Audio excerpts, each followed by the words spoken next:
הדברים שאמר ראש המוסד אתמול אינם ספירת הרגעה, הם תמרור אזהרה.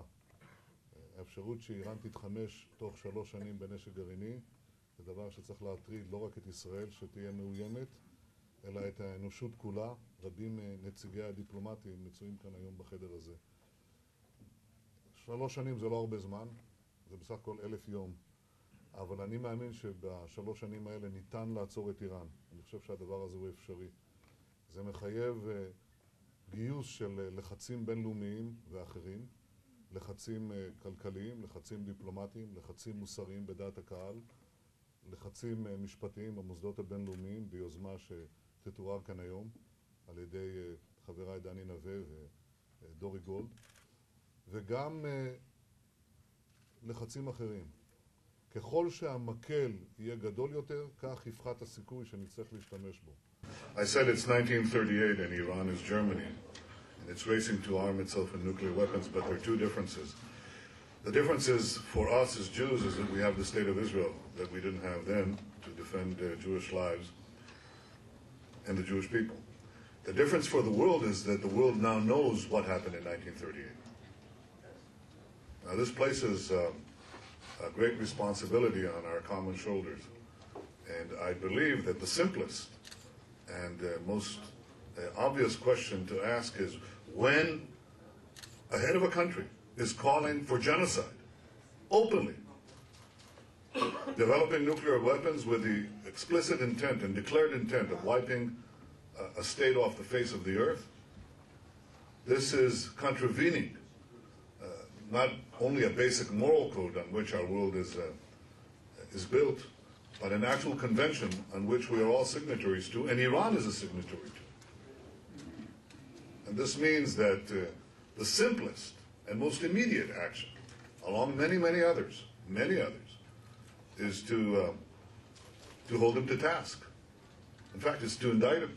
It's to bring him to the Security Council, and then to other organs of international justice. This is required. This by no means exhausts the lists of things that have to be done. It just opens it up. We have to apply massive pressure now. But I want to have, in the interest of full disclosure, I want to tell you that yes, my own country is threatened. So is yours. Ahmadinejad is the problem of the Jews the way Hitler was a problem of the Jews. Yeah. Hitler was a problem of the Jews, but Hitler was also a problem of the Poles. Hitler was a problem of the Americans, of the Brits. Hitler was a problem of the Arabs, of everyone. Hitler was a problem of the Germans. Hitler was a danger to the entire world. This is what we face today. Iran is a danger to the entire world because it embraces a mad fantasy of a 1,000-year Islamic Reich backed by nuclear weapons that will be used. So we must prevent them from acquiring these weapons, and we must apply all the pressure available to us to make this not happen. Act while there is time. It's 1938, Iran is Germany, and it's racing to arm itself with nuclear weapons. Don't sit back. Act. This is our message to you. This is our request that you pass to your respective governments, and we hope that it will be answered. The bigger the stick, the less likely that it will have to be used. It is possible to stop Iran. It is necessary to stop Iran. We must stop Iran from arming itself with nuclear weapons, and we can.